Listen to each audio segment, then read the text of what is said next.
למשנה הבאה. הם לא מגיעים בזמן. ברור? כשהצופן יסתובב בסדר הנכון של הזמן, הדלת תיפתח והמשנה תימצא. דוד, כתוב כשהצופן יסתובב בסדר הנכון של הזמן, זה לא ככה סתם. והאחרון זה האיש על הפודיום.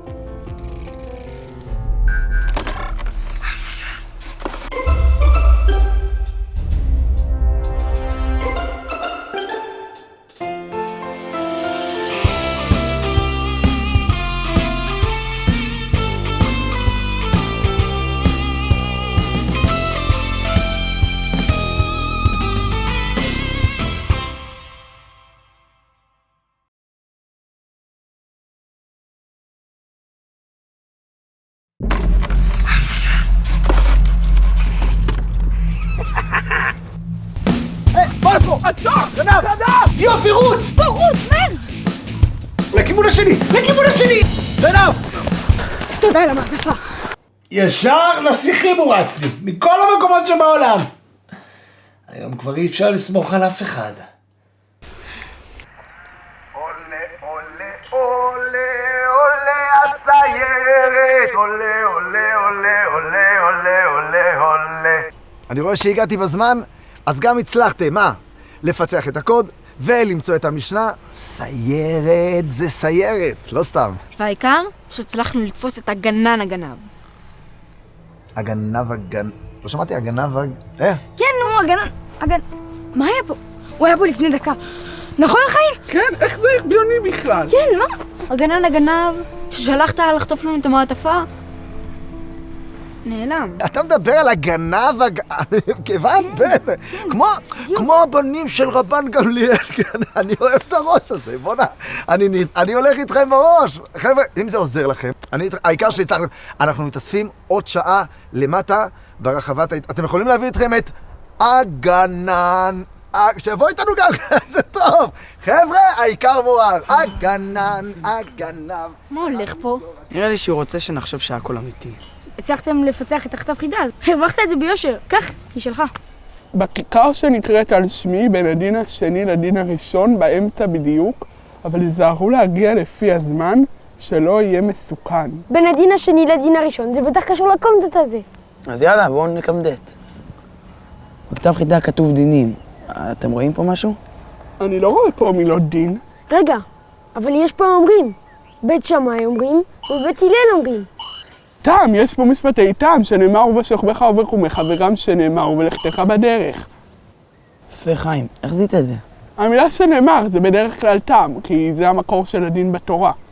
טוב, מה עם כל מה שנשאר? זה צריך להיות דין או מקרה. אולי כל אדם יעמדו ואיתו, זה מקרה. לא, זה לא מקרה. רגע, נפתלי אמר שבמסכת ברכות, המקרים והדינים קשורים לזמנים. אז אולי בערב זה מקרה. וגם בבוקר. אם ככה, אז המילים שאחרי המקרים צריכים להיות דינים. כל אדם יתו ויקראו ויעמדו. מעולה, כמעט סיימנו. כל אדם קורא כדרכו. אולי זה גם כן דין. זה הדעה של בית הלל לגבי המקרים למעלה. נשאר עוד משפט אחד בסוף. מה זה יכול להיות? זה טעם, זה חלק מהטעם של בית הלל. טוב, תעלה את התרשים. בין הדין השני לדין הראשון, הדין הראשון זה כל אדם יתו ויקראו. והדין השני זה יעמדו. אבל מה זה אומר בין הדין השני לדין הראשון? בין יעמדו לבין יתו ויקראו? בהתחלה כתוב, בכיכר שנקראת על שמי. על שמי? אז אולי קשור לדינים האלו, מי אומר אותם? זה בית שמאי אומרים. אז אולי בכיכר בית שמאי. גדול, בוא נראה במפה אם יש משהו כזה. הנה, כיכר בית שמאי. מעולה, בוא נזוז לשם, זה פה קרוב. רגע. אנחנו לא יכולים ללכת. אנחנו לא יודעים את כל החידה. אני אומר בואו נראה את השיעור, זה הרבה יותר עדיף לנו, ככה גם אנחנו נבין את כל השאלות שלנו. עזבו! בוא נלך לשם, אנחנו נמצא שם את כל הרמזים. נראה לי שנראה את השיעור, אנחנו לא יודעים את כל החידה. כן, מה יש להפסיד? נראה את השיעור ואז נלך לשם. מה? הקטע שלכם, אתם כבר יודעים את המקום, אתם יודעים איפה זה, זה פה 2 דקות. בוא נלך לשם, אני הולך לשם, מישהו בא איתי?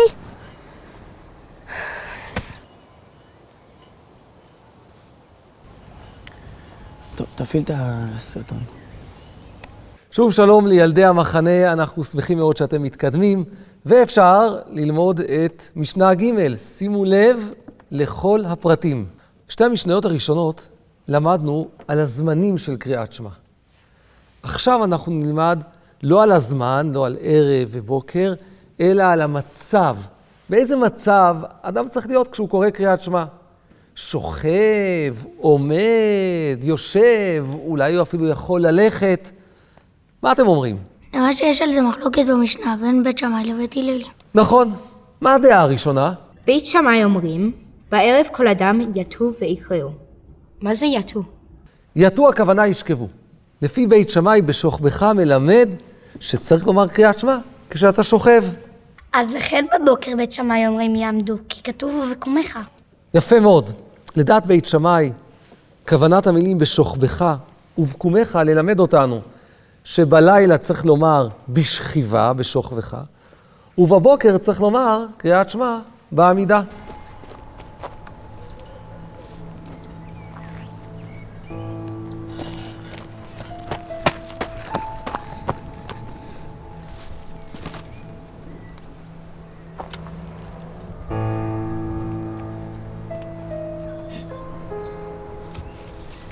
ומה הדעה של בית הלל? גם בבוקר וגם בערב כל אדם קורא כדרכו. נכון, לדעת בית הלל אפשר לקרוא קריאת שמע בכל מצב שהוא. בישיבה, בעמידה, אפילו בהליכה. מה הטעם של בית הלל? שנאמר, ובלכתך בדרך, אבל מה זה אומר? בית הלל אומרים דבר פשוט. כתוב, ובלכתך בדרך, סימן שאפשר לומר קריאת שמע גם בהליכה.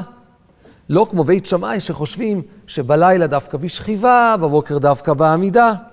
אוקיי, אז הדין הראשון זה שצריך לשכב, והדין השני זה שצריך לעמוד.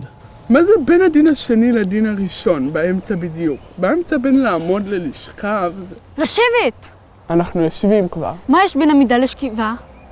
ישיבה! כנראה שצריך לשבת שם בכיכר. גדול, נדב, נראה לי שאתה צודק. בואו נלך לכיכר, נראה איפה צריך לשבת. רגע, יש עוד המשך לחידה, אבל יזהרו להגיע לפי הזמן שלא יהיה מסוכן. בסדר, נלך לשם ונראה שם כבר את ההמשך. כן חיים, בוא נלך, אנחנו ממש בכיוון. לא יודע, אני מעדיף להמשיך לראות את השיעור. אנחנו כבר יודעים את התשובה. אתה בא, גבריאל שם, אולי הוא כבר מצא את המעטפה. יאללה, נזוז, חבל על הזמן. מקסימום נמשיך את השיעור שם, נו בוא. לא יודע, אני נשאר לראות את הסוף. אם אתם רוצים ללכת, תלכו, אני נשאר. אז אנחנו רואים שלפי בית הלל אפשר לקרוא קריאת שמע בכל דרך שרוצים, כי כתוב ובלכתך בדרך. לפי בית שמאי, בגלל שכתוב ובשוכבך ובקומך, צריך דווקא בשכיבה בלילה ובקימה בעמידה בבוקר. רגע, אז איך בית הלל מפרשים את המילים ובשוכבך ובקומך? זה בדיוק מה שהמשנה שואלת. אם כן, למה נאמר ובשוכבך ובקומך? כלומר, מה בית הלל יעשו עם המילים האלה? ובשוכבך ובקומך. ומה התשובה? בשעה שבני אדם עומדים, ובשעה שבני אדם שוכבים. כלומר, לדעת בית הלל, המילים ובשוכבך ובקומך, זה לא תיאור מצב כשאתה שוכב, כשאתה עומד, אלא זה תיאור זמן. בשוכבך קריאת שמע בלילה, וקומך שצריך לומר קריאת שמע גם ביום. הנה, בוא.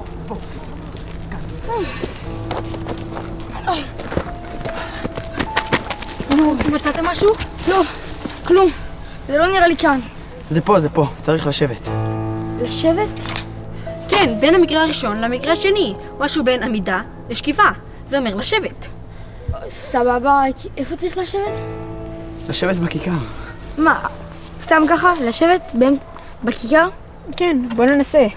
נראה מה יקרה. אז בעצם המחלוקת בין בית שמאי לבית הלל היא על הפירוש של המילים ובשוכבך ובקומך. נכון מאוד. לפי בית שמאי בשוכבך ובקומך זה המצב, שכיבה ועמידה, ולפי בית הלל זה הזמן בלילה ובבוקר. אבל יזהרו להגיע לפי הזמן. בית הלל לומדים שהמילים הם לפי הזמן.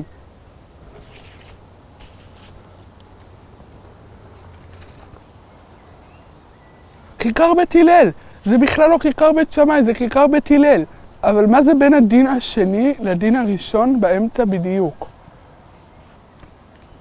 איך רבי טרפון קשור לעניין? רבי טרפון מספר שהוא רכב על החמור, פתאום הגיע זמן קריאת שמע של הלילה. כמו מי פוסקים? כמו בית שמאי? כמו בית הלל? מה רבי טרפון צריך לעשות? כמו בית הלל. נכון, אבל רבי טרפון החליט שהוא רוצה להחמיר כמו בית שמאי. אז הוא ירד מעל החמור ונשכב ואמר קריאת שמע.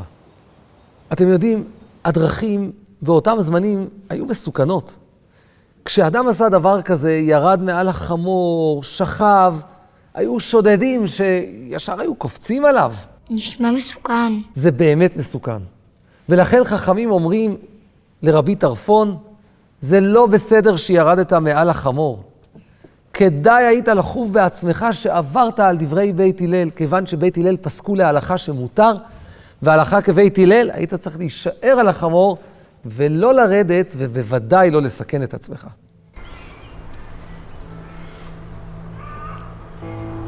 כיף לשבת ככה באמצע התיבה, אבל תכלס, זה לא ממש עוזר. זה הפתרון של החידה, צריך לשבת. רגע, בכתב חידה כתוב בדיוק באמצע. אולי צריך להיות באמצע הכיכר. אוקיי, באמצע של הכיכר יש רק ערימת עצים. אז אולי צריך לטפס עליהם? טוב, אז בואו ננסה. אני אטפס. הרוח נושבת קרירה, נוסיף עוד קיסם למדורה.